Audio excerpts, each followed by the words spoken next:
Tout projet ne s'élabore pas de la même manière. Quand vous voulez élaborer votre projet, vous devez vous poser la question de savoir si le projet poursuit quel objectif. Parce que les projets qui poursuivent l'objectif de profit ne s'élaborent pas de la même manière que les projets de développement ou les projets en caractère social. Dans mes précédentes vidéos, je vous ai donné un cas réel, pratique d'un projet d'investissement productif. Cela veut dire le projet qui poursuit l'intérêt, qui poursuit les profits, les projets à but lucratif. Maintenant, aujourd'hui, je vous amène les cas pratiques d'un autre projet, mais ici, il s'agit d'un projet social, d'un projet de développement communautaire. Et vous verrez à travers cette vidéo comment est-ce qu'on procède pour déterminer ou soit pour élaborer un projet en caractère social. Il s'agit bien des projets d'amélioration des conditions de vie sociale des familles monoparentales des milieux ruraux de la RDC. Là, vous comprenez, dans ces projets, l'objectif poursuivi, c'est l'amélioration des conditions de vie des gens. Si vous voulez savoir comment est-ce qu'on procède aux analyses environnementales sur le plan pratique, revoyez mes vidéos précédentes. J'ai donné des cas pratiques dans lesquels j'ai expliqué comment est-ce qu'on effectue les études environnementales. Je vous signale, les données que nous avons ici, c'est après avoir effectué les études environnementales, on procède directement à la formulation de notre projet. Voilà les données. On vous affiche les données. Je les lis ensemble avec vous parce que nous allons procéder à la formulation de ces projets ensemble avec vous. Et vous verrez que ce n'est pas vraiment compliqué. Vraiment, c'est les projets en caractère social et les projets que les gens apprennent facilement à élaborer. Ça ne demande pas vraiment, c'est un projet qui n'a pas beaucoup d'exigences, de connaissances, de notions financières. Malgré tout, vous devez savoir au niveau des planifications, au niveau des budgets, mais la procédure de mise en place des plans d'action, des chronogrammes des activités, ça ne demande pas vraiment d'avoir les notions approfondies pour l'élaborer. Voilà notre exercice. Les notables du village de Swakaumba dans la province du Grand Bandundu en RDC ont introduit un projet à caractère social au Fonds social de la République dans le cadre de l'accompagnement de l'Union européenne à la mission gouvernementale d'amélioration des conditions de vie sociale des familles monoparentales dans les milieux ruraux de la RDC. Ces projets consistent à aider les femmes rurales monoparentales du Swakaumba à améliorer la situation économique de leur ménage par le développement des activités productrices de revenus. Il s'agit, dans le cadre de ces projets, d'accroître leurs revenus grâce à la diversification des activités jusque-là limitées à la culture des manioc. Le projet consiste à réunir les 20 coopératives existantes en union villageoise devant réfléchir régulièrement sur l'organisation à mettre en place pour accroître leur capacité de gestion et d'organisation en diversifiant leurs activités. Il est question d'élaborer les plans d'action en considérant qu'on a déjà fait les analyses environnementales. Par là, vous comprenez qu'ici, on a déjà effectué les études environnementales. Donc, on vous épargne des études environnementales. Et je vous donne les points essentiels, les outils indispensables à l'élaboration en caractère social. Il n'y en a pas beaucoup. Ici, je vous donne les 3 principaux. Vraiment les 3 principaux. Ces 3 outils sont indispensables. Vous pouvez ne tenir que ça. Vous pouvez déterminer que ces 3 outils pour formuler votre projet en caractère social, c'est amplement suffisant. Et il ne faut pas oublier, tous ces 3 outils ne s'élaborent, ne se déterminent qu'après avoir analysé, après avoir fait les études environnementales sur le terrain. Sans plus tarder, je vous montre en pratique comment est-ce qu'on les fait. Premièrement, nous avons les plans d'action de notre exercice. Vous voyez, par rapport à l'exercice que je viens de lire, son plan d'action, voilà comment est-ce que nous avons procédé pour mettre en place son plan d'action. On commence par l'objectif global. L'objectif global concerne beaucoup plus l'ensemble de l'environnement. Qu'est-ce que vous comptez atteindre par rapport à l'environnement où vous allez mettre votre activité.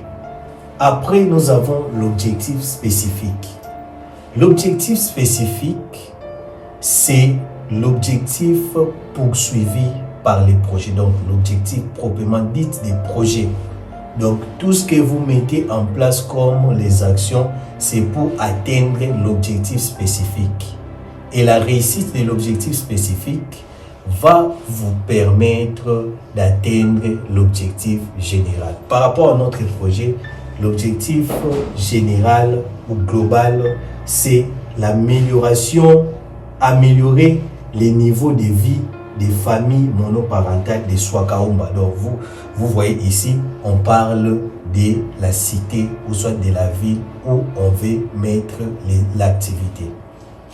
L'objectif spécifique poursuivi par le projet, c'est accroître les revenus des ménages monoparentaux du milieu rural. C'est ça, c'est qu'on est en train de poursuivre dans ces projets. Donc tout ce que nous allons mettre en place dans ces projets sera pour accroître les revenus des ménages monoparentaux du milieu rural. Maintenant, pour procéder à l'élaboration de votre plan d'action, suivez-moi correctement, vous aurez besoin de savoir, après avoir fixé l'objectif spécifique, quels sont les résultats attendus pour atteindre cet objectif, ou soit pour accroître les revenus des ménages monoparentaux. Nous avons besoin de réaliser quoi?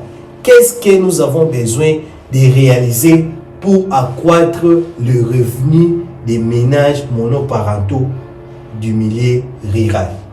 Ici, nous avons identifié 3 résultats que nous avons besoin pour réaliser notre objectif. C'est comme si on était en train de dire, je donne un exemple, c'est comme si on était en train de dire, je vais devenir responsable. Pour être responsable, je dois déjà avoir mon emploi, que je sois déjà marié et que j'aie ma parcelle. Je donne l'exemple. Ce sont les résultats attendus pour devenir responsable. Parce que l'objectif poursuivi, c'est devenir responsable. Maintenant, pour devenir responsable, quels sont les résultats attendus? Vous voyez, ça c'est un exemple que je suis en train de donner. Que je sois déjà diplômé, j'ai mon diplôme, que je sois déjà marié, et que j'ai ma parcelle. Vous voyez, c'est quelqu'un qui est en train de voir comment est-ce qu'il peut devenir responsable. Ce sont les résultats attendus. Maintenant, par rapport à notre projet, vous voyez, pour accroître les revenus des ménages monoparentaux du milieu rural, les 3 résultats qu'on a identifiés, c'est d'abord, premièrement, que les 20 coopératives qui sont déjà sur place se regroupent en union et leur capacité de gestion est renforcée. Donc, quand on voit que les capacités de gestion est renforcée et que ces coopératives se sont regroupées, cela va nous permettre d'atteindre cet objectif. Deuxième résultat est que les coopératives diversifient leurs activités.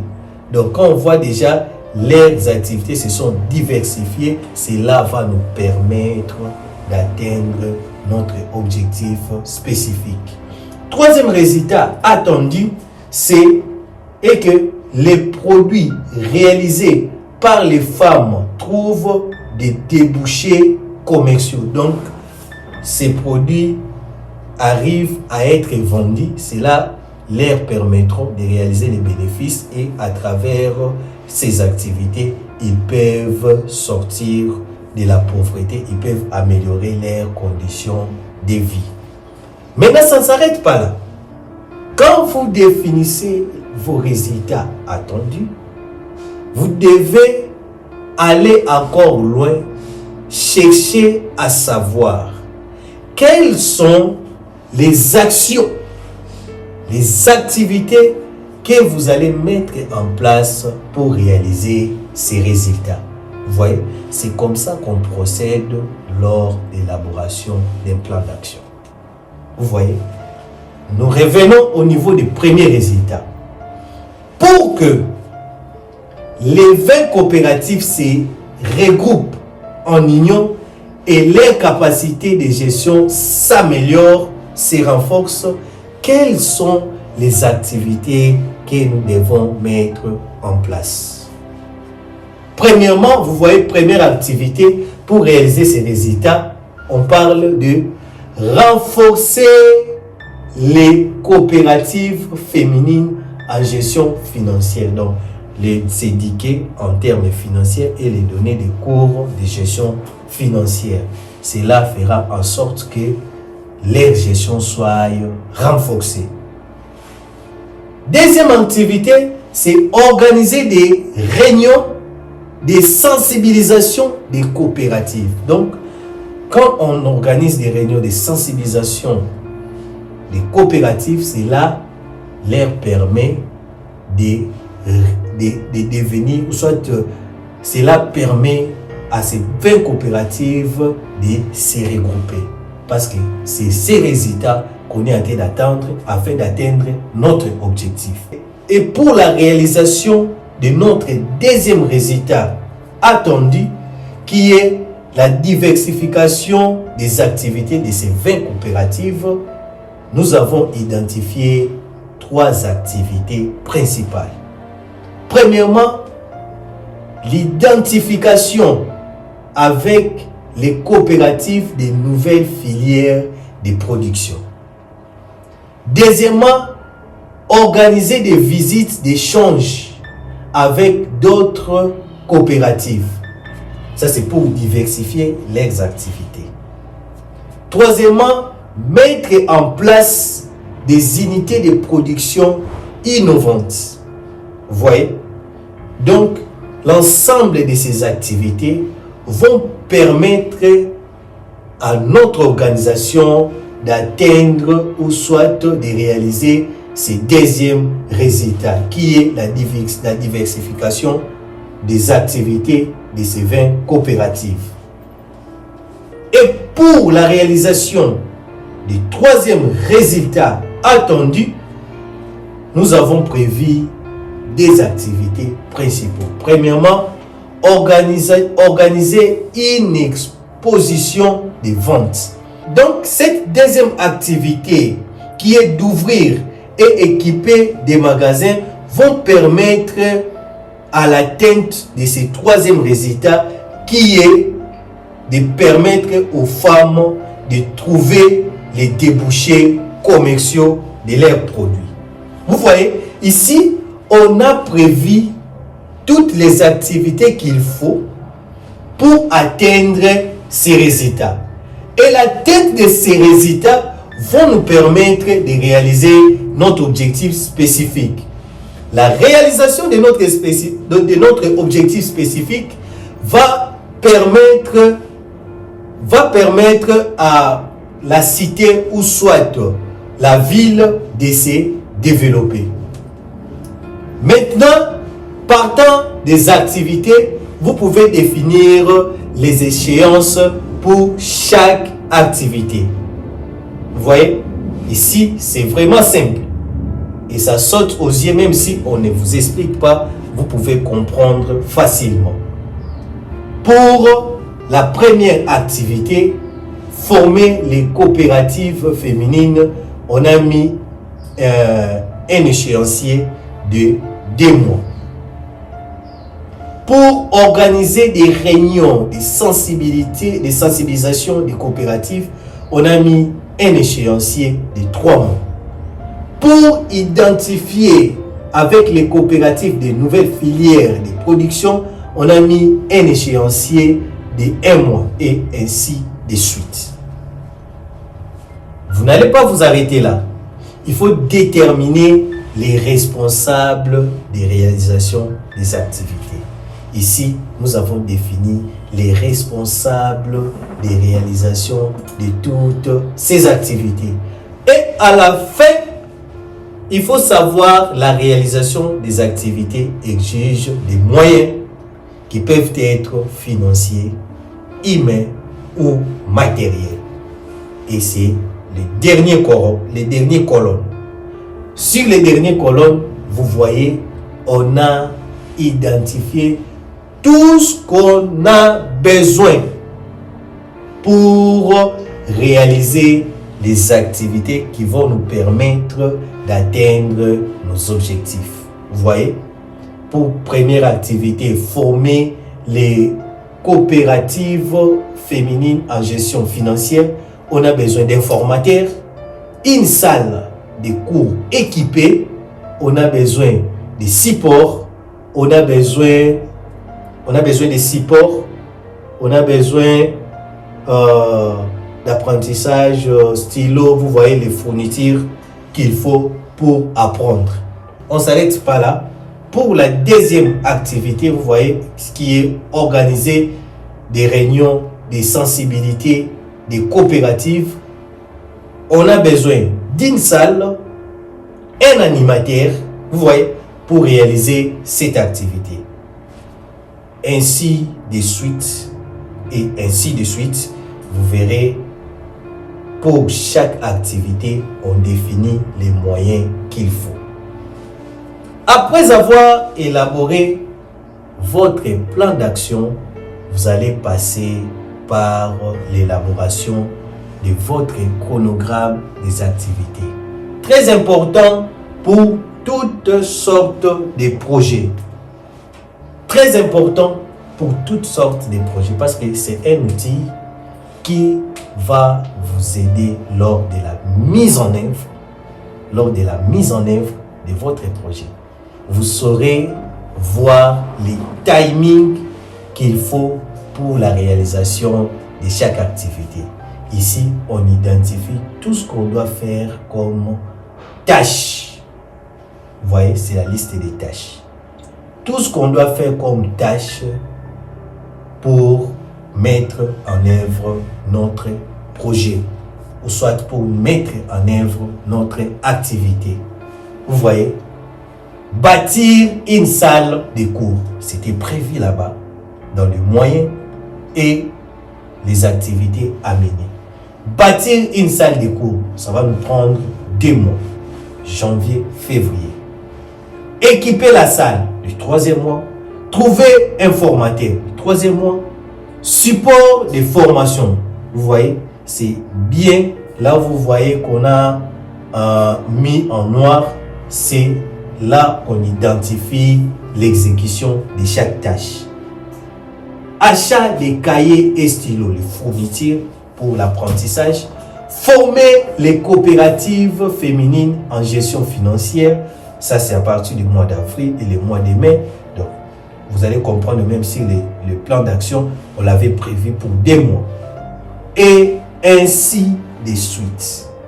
Vous allez lire tout ce qui est comme tâche à exécuter et son échéance ou soit son temps d'exécution. C'est bien défini dans le chronogramme des activités.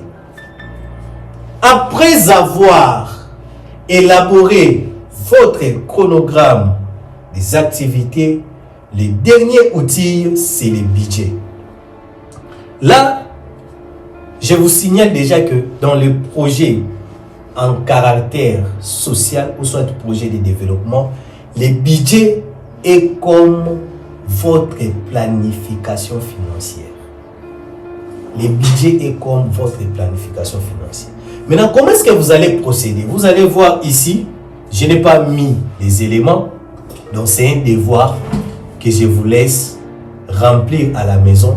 Ça va aussi vous permettre de vous améliorer. Donc ici, vous allez voir dans la colonne des moyens.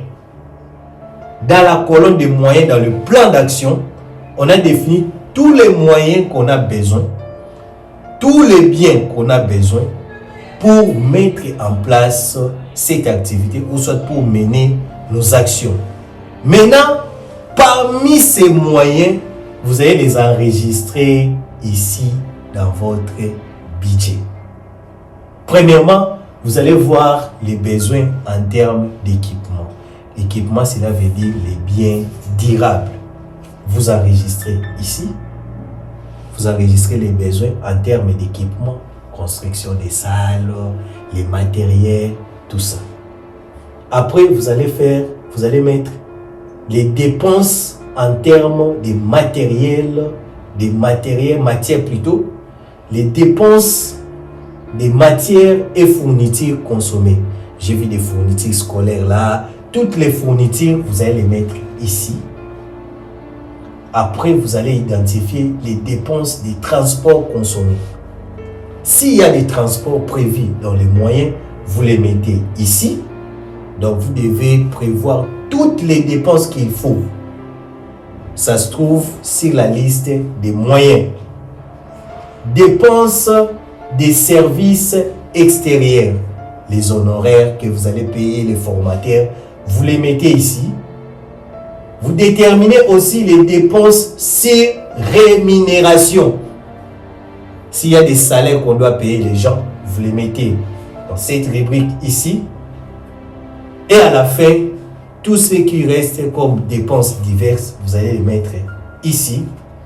À la fin, vous allez faire la sommation de tout ce qu'il vous faut pour mettre en œuvre ces projets. Et de l'autre côté, on détermine les recettes. Les recettes, comme il s'agit d'un projet en caractère social, on détermine les ressources de financement. Ici, il s'agit d'un projet qui sera financé par l'Union européenne. Ici, vous allez mettre comment procéder. Est-ce que l'Union européenne va donner une part? Le gouvernement congolais va donner une autre part? Vous allez les mettre ici parce que l'ensemble, c'est ce qui va former l'ensemble du budget. S'il y a un déficit, dans le cas où les dépenses prévues dépassent les recettes prévues, on parle d'un budget en impasse ou déficitaire, vous allez mettre des stratégies qui vont vous permettre de trouver la différence ou soit écrire en bas ou soit les restes sera récupéré par telle procédure ou soit par telle organisation sera récupéré ou soit par cotisation. C'est comme ça qu'on élabore un projet en caractère social. Nous sommes à la fin de notre vidéo. Écrivez-nous dans les commentaires, posez des questions. Si par exemple il y a un point peut-être qu'on a oublié, n'oubliez pas de nous rappeler. Nous allons répondre à toutes vos questions avec plaisir. Ici, nous parlons de l'entrepreneuriat et de l'investissement tout en mettant beaucoup plus d'emphase sur les valeurs du royaume des cieux. Car notre objectif est de faire avancer l'agenda du royaume sur la terre. Et si vous aussi, vous voulez faire partie de cette belle aventure, abonnez-vous à cette chaîne et activez la cloche de notification pour bénéficier de nos programmes et de nos nombreuses vidéos qui vont vous donner les contenus nécessaires pour vous lancer dans l'entrepreneuriat et réussir vos investissements dans le Seigneur. À tout à l'heure.